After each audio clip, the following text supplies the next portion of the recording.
Trust for Modi जी। जनाब, खबर ये है कि आजाद कश्मीर हुकूमत का तमाम तालीमी इदारों में तालिबात और उस्तानियों को हिजाब पहनने का हुक्म।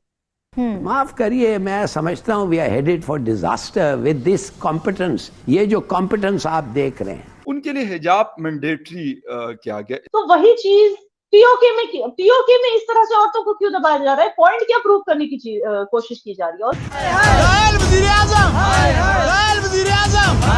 और पीओके साइड है, वहां पे लोगों को आटा नहीं मिल रहा, वहां पे मतलब हफ्तों हफ्तों तक इलेक्ट्रिसिटी नहीं मिलती लोगों को। पाकिस्तान मजीद मुश्किलात का शिकार, रॉयटर्स से दावा कर दिया। IMF ने माली साल खत्म होने से कबल पाकिस्तान से $3 अरब के डिपॉजिट जमा करवाने की यकीन दहानी भी मांग ली है। तो लेकिन द फैक्ट इज, जितना पाकिस्तान बर्बाद होता जाएगा उतना इंडिया प्रॉस्पर होता जाएगा। It is an unfortunate but true fact, क्योंकि जब पाकिस्तान के पास पैसा नहीं रहेगा तो वो कहां से शेलिंग करेंगे, वो कहां से प्रॉक्सी वॉर करेंगे, वो कहां से। मैं सिर्फ कश्मीर के पॉइंट ऑफ व्यू से नहीं बोल रही हूँ, इवन बाकी इंडिया में भी जो टेरर अटैक्स वगैरह वो सब करते थे। बट जैसे जैसे देखिए, एक तो हमारा सिक्योरिटी सिस्टम बहुत ही स्ट्रांग हो चुका है, सर्वेलेंस सिस्टम और सिक्योरिटी सिस्टम, जब से नई गवर्नमेंट आई है, मतलब 2014 ऑनवर्ड्स। नमस्ते दोस्तों, जय हिंद। हिंदुस्तान स्पेशल में आपका स्वागत है। दोस्तों, पाकिस्तान के कब्जे वाले कश्मीर में शैक्षणिक संस्थानों में छात्राओं और महिला शिक्षकों के लिए हिजाब को अनिवार्य कर दिया गया है।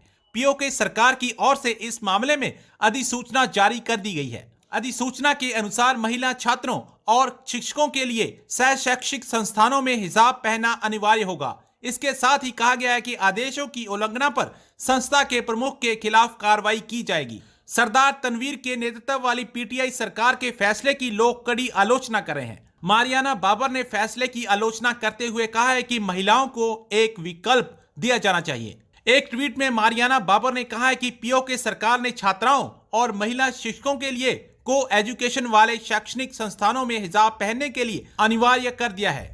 वहीं मुर्तजा सोलंकी ने पीटीआई नेतृत्व वाली सरकार के फैसले की तुलना तालिबान से की है। पिछले साल तालिबान ने महिलाओं के लिए अफगानिस्तान में सार्वजनिक रूप से हिजाब पहनना भी अनिवार्य कर दिया था। क्योंकि यूएई और सऊदी अरेबिया का तो हमने सुना और पाकिस्तान में इसके ऊपर बहुत ज्यादा बात हुई कि हमारे कश्मीर में आज तक हम उनको नहीं लेके आ सके, लेकिन इंडियन कश्मीर में नरेंद्र मोदी साहब हो या आपके जो भी लोग हैं गवर्नमेंट में, वो इस लेवल पे लेके आ गए कि वो कश्मीर तक अरब दुनिया को लेके आ गए। और इस बात पे उनको वो मजबूर हुए, मैं ये नहीं कहूँ कि उनको मजबूर किया गया, वो इस बात पे वो अट्रैक्ट किया गया कि भाई वो आके और वहां पे मुख्तलिफ इलाकों में मुख्तलिफ सेक्टर्स में जाके इन्वेस्टमेंट करें।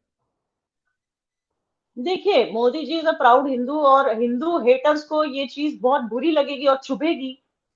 लेकिन फैक्ट इज कि मोदी है तो मुमकिन है, क्योंकि मोदी जी ने अपनी छवि इस तरह कुछ बनाई है दुनिया में कि people can't help but trust him and his government, and that is why जो है global leaders are thinking of investing in Kashmir because of that trust for Modi ji. आपको पता होगा, इटालियन पीएम जब अभी आई थी, उसने क्या बोला कि मोदी जी जो, मतलब she openly said that you are the most popular leader. उनको उन्होंने ओपन इसमें बोला पब्लिक में कि you are the most popular leader in the world. और आपको पता होगा, मॉर्निंग कंसल्ट सर्वे यूएस की जो है, उसमें Modi ji has got the highest rating, approval rating of 78% as the global the most approved global leader, the most popular global leader.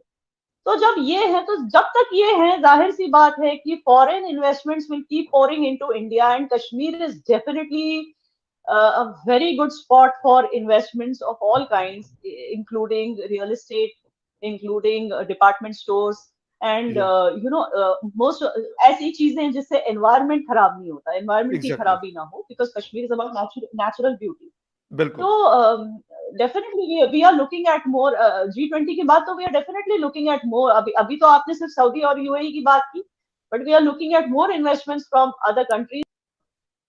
मैं इतना समझती हूँ कि देखिए, आपको बुरा लगेगा, आप मेरे दोस्त हो, लेकिन द फैक्ट इज, जितना पाकिस्तान बर्बाद होता जाएगा उतना इंडिया प्रॉस्पर होता जाएगा। It is an unfortunate but true fact, क्योंकि जब पाकिस्तान के पास पैसा नहीं रहेगा तो वो कहां से शेलिंग करेंगे, वो कहां से प्रॉक्सी वॉर करेंगे, वो कहां से। मैं सिर्फ कश्मीर के पॉइंट ऑफ व्यू से नहीं बोल रही हूँ, इवन बाकी इंडिया में भी जो टेरर अटैक्स वगैरह वो सब करते थे। बट जैसे जैसे देखिए, एक तो हमारा सिक्योरिटी सिस्टम बहुत ही स्ट्रांग हो चुका है, सर्वेलेंस सिस्टम और सिक्योरिटी सिस्टम, जब से नई गवर्नमेंट आई है, मतलब 2014 ऑनवर्ड्स। एंड उसके अलावा पाकिस्तान भी डाउनफॉल में है, it is heading towards bankruptcy of some sorts, आपको तो पता ही होगा। तो इस वजह से जाहिर सी बात है, जहां पे आपको पता होगा कि जो आजाद कश्मीर की गवर्नमेंट है, उनको आपके पावर डिपार्टमेंट ने पावर देने से मना कर दिया, क्योंकि कुछ 85 मिलियन डॉलर्स या रुपीस कुछ उनके ऊपर कर्जा है, उन्होंने चुकाया नहीं। आपको पता होगा कि फॉर एग्जांपल, मैं सिर्फ कश्मीर रिलेटेड बात कर रही हूँ, वैसे बर्बादी पूरे देश में है आपके, लेकिन आपको पता होगा कि जो पीओके साइड है, वहां पे लोगों को आटा नहीं मिल रहा, वहां पे मतलब हफ्तों हफ्तों तक इलेक्ट्रिसिटी नहीं मिलती लोगों को।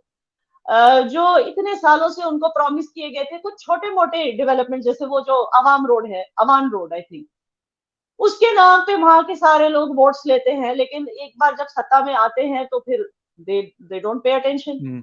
और लोग रोजाना वहां पे प्रोटेस्ट कर रहे हैं इन्हीं चीजों को, छोटी छोटी चीजें जो उनका हक है, उनको ना कनेक्टिविटी है, ना आटा चावल है, ना इलेक्ट्रिसिटी है।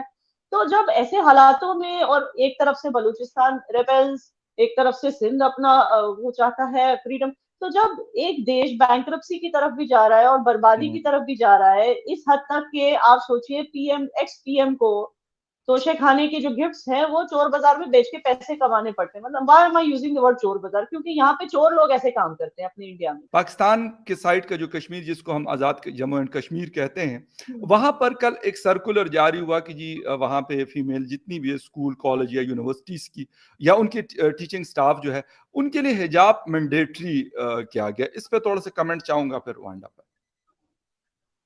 मुझे अजीब सी बात लगती है, क्योंकि हिजाब जो चीज है, फर्स्ट ऑफ ऑल कंपलसरी है ही नहीं इस्लाम में। जिस कंट्री में इस्लाम का आगाज हुआ था, सऊदी अरेबिया ने हिजाब बैन कर दिया एग्जामिनेशन हॉल्स में। तो ये कौन होते हैं, ये कौन से बड़े इतने खुद को कौन से, ये कौन सा इस्लाम फॉलो करते हैं, मुझे नहीं समझ आता ये कौन सा इस्लाम। ये इन्होंने अपना खुद का रिलीजन शुरू कर रखा है जो औरतों को फोर्स कर रहे हैं। और दूसरी बात, मतलब जैसे एज इफ पीओके के लोगों को ऑलरेडी क्या इनफ सप्रेस नहीं किया गया था कि अब ये भी हो रहा है, वो तो यही सोचेंगे ना पाकिस्तान में देखो क्या हालात हैं। तो वही चीज पीओके में इस तरह से औरतों को क्यों दबाया जा रहा है, पॉइंट क्या प्रूव करने की कोशिश की जा रही है। और दूसरा आप देखिए, औरत मार्च जो हर साल होता है 8 मार्च को, बिल्कुल 2018 से हर साल होता है ना, वो औरत मार्च को रोक दिया। लेकिन उसके बाद जो हर साल होता था, जो रिलीजियस क्लेरिक्स जो हया मार्च ऑर्गेनाइज करवाते थे, ये दिखाने के लिए कि जो औरतें सप्रेस रहती हैं, जो औरतें एजुकेट नहीं होती,